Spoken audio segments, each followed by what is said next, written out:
Welcome to Gospel Truth with Andrew Wommack, a teaching ministry emphasizing God's unconditional love and grace. We pray that you'll be blessed as Andrew teaches insights from the life of Elijah. And now, here's Andrew. How did he know he was in the right spot? If he would have been in the wrong spot, the ravens could have been bringing the bread and flesh and he could have missed it. But God said, I have commanded the ravens. He had already spoken. Before the need existed, God had already created the supply. Boy, this is huge.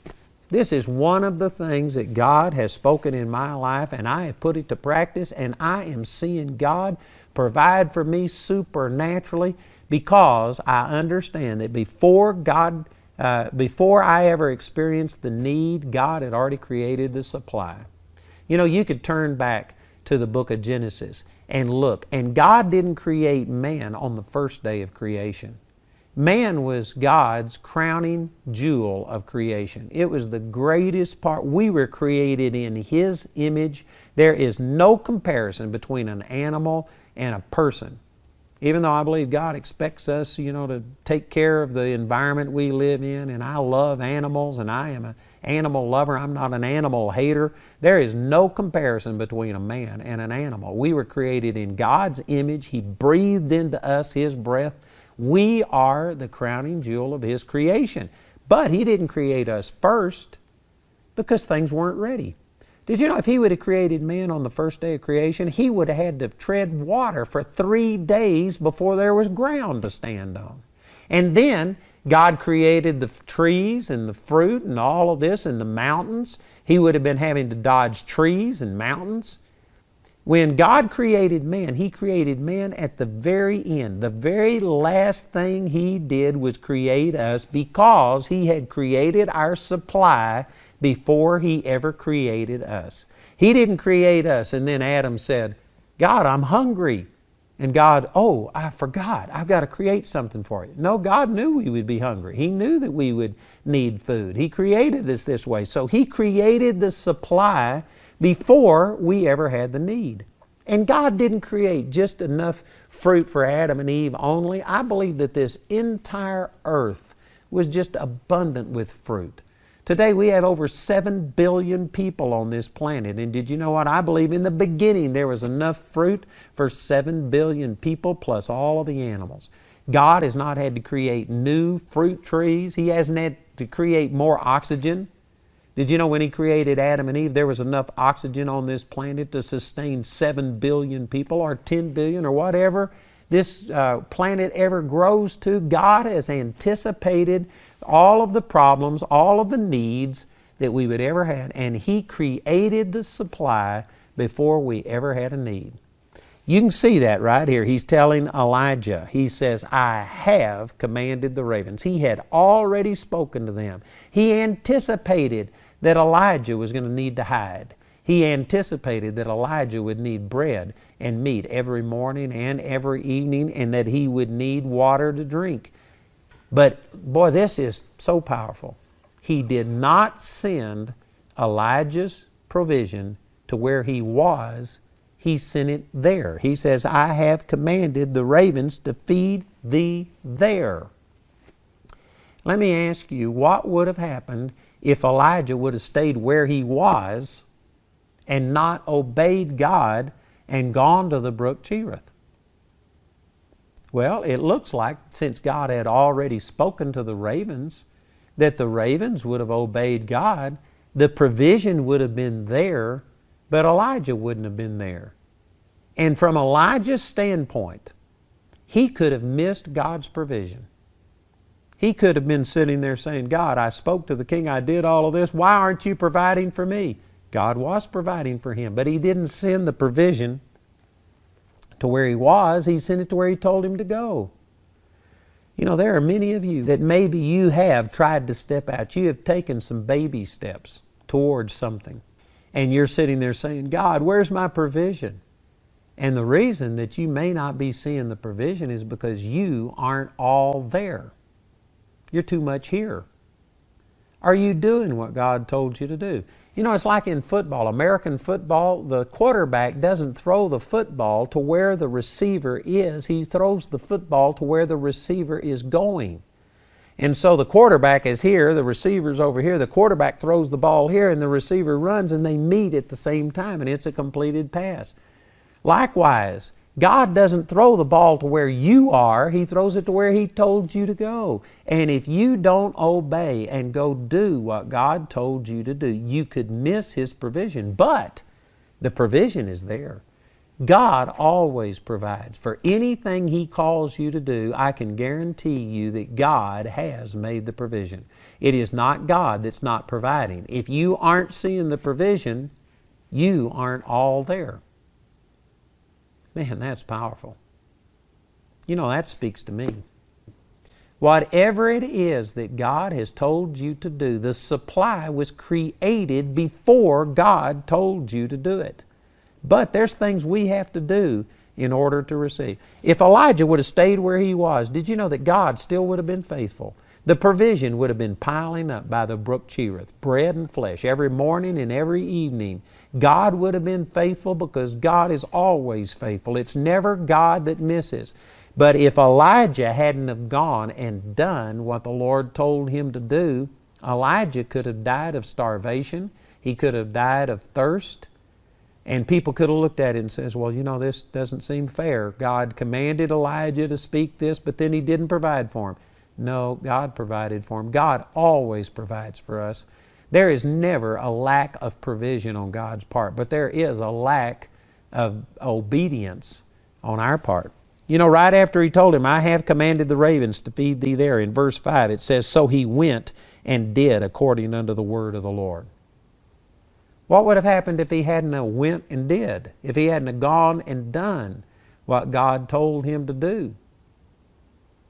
Let me just ask you, you know, is God put something on your heart and yet you're sitting there saying, oh God, just make provision? Again, I can use our Bible college as an example. I have had hundreds of people say, I know God has told me to come, but I got a house to sell. I don't have a house out there. I don't have a job. What about this? What about that? And they are waiting on God to send the provision to them where they are instead of there where God told them to go. But on the other hand, I have had hundreds of people that God told them to come to Bible college, and just because they had a word from God, they stepped out, they began to obey God, and when they got there, which is here, you know, at Bible college, when they got to where God told them to go, God just supernaturally opened up the floodgates. Matter of fact, I ask this question nearly every year of our students, and after 2 years in school, I say, how many of you are better off financially after 2 years of school than you were before you came? And we typically have at least 80% or 90% of the people raise their hands and say they're better off. Did you know that this defies logic? Many of them left good paying jobs and all of these kind of things. They came out here, they're going to school so they can only work part-time because they have to spend part-time in school. They're paying tuition above their normal expenses. And yet the vast majority of them are better off after having increased expenses, decreased income, and yet they're better off after 2 years. How do you explain that? I don't have an explanation. It's just God. And I don't know how He does it, but He comes by it honest. It was a miracle that the ravens brought bread and flesh every morning and every evening, and God supernaturally supplied, but He did not send the supply to where Elijah was. He sent it there. There is a place called there for every single person, and it's where God has told you to go. And you aren't going to see God's supernatural provision, not only in finances, but in just every way until you go there. Did you know that emotionally there is a satisfaction, a contentment, a joy, a peace that goes with being there where God told you to be that you can't get if you aren't there, if you're just doing things your own way? Most people, I would say probably most people do what is convenient. You know, they've had an opportunity open up in their life and they take this job and they stay there because it's got perfect retirement and all of these benefits and health care, and they look at things and they may hate the job. They may wish that they could do something else. You might be a person that gets up on Monday and talks about, oh, Blue Monday because you got to go back to work, and then on Friday it's TGIF. You're so glad that you get some time off. I tell you, if that's the way you're living your life, you're missing God. You ought to find something that you enjoy doing, something that you believe God has called you to do. Life is too short to be just working just for a paycheck. You need to know that God is using your job and you're benefiting other people. It's fulfilling to you. You enjoy it. There is a satisfaction and a peace and a contentment that goes along with being in the center of God's will that many people miss because they are fearful of getting away from the shore. They're fearful of taking a step, moving out, trying something because they are just, they're just thinking that worst case scenario, and they're thinking, but what would happen if I was to do all of this stuff? There is a satisfaction that comes with being in the center of God's will that many of you don't have. And there may be some of you praying and asking God and saying, oh God, I want peace. I want joy. I want happiness in my life. I want contentment. And yet you're doing something that isn't inside of God's will. You're doing your own thing and you're trying to get God to bless it. I tell you, when you are doing what God calls you to do, you don't have to ask God to bless it. It's already blessed. That's all the time we have for today, but be sure and tune in again as Andrew continues to teach on the life of Elijah. Take the opportunity to learn valuable life lessons from the Bible and avoid the school of hard knocks by getting Andrew's complete series titled Lessons from Elijah. It's available in either a CD or DVD album, a book in either English or Spanish, or in a study guide. Each of these valuable resources is available for a gift of any amount. The first audio teaching in today's series is titled A Place Called There. It's available for a gift of any amount when you write or call.